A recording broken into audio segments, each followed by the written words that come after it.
2025-26 অর্থ বছরের জন্য মোট 1,840 কোটি 65 লক্ষ 11 হাজার টাকার বাজেট প্রস্তাব পেশ করল উপজাতি স্বশাসিত জেলা পরিষদ।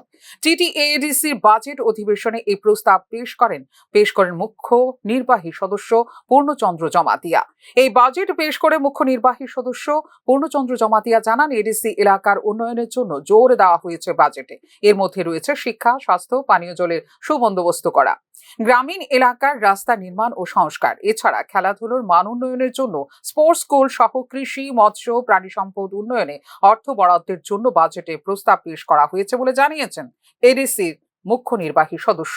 বিগত বছরের তুলনায় এই বছর 26.57% বাজেট বৃদ্ধি করা হয়েছে। প্রস্তাবিত বাজেটের 1,840 কোটি 75 লক্ষ টাকার মধ্যে 60% টাকা ব্যয় ধার্য করা হয়েছে পরিকাঠামো সহ অন্যান্য উন্নয়ন খাতে।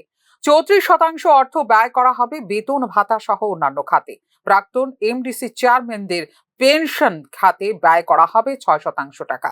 শূন্য পদ পূরণের জন্য 180 কোটি টাকা ব্যয় বরাদ্দ করা হয়েছে 2025-26 অর্থ বছরের বাজেটে।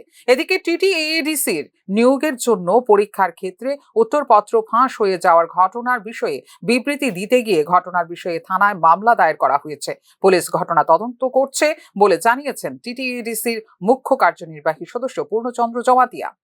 তবে পরবর্তী সময় পুনরায় পরীক্ষা নেওয়া হয়েছে। 2025-26 অর্থ বছরের জন্য প্রস্তাবিত বাজেট পাস হওয়ার পর এই নিয়োগ প্রক্রিয়া সম্পন্ন করার উদ্যোগ নেওয়া হবে বলে জানিয়েছেন টিটিএডিসির মুখ্য কার্যনির্বাহী সদস্য। ফিউরো রিপোর্ট, নিউজ নাও।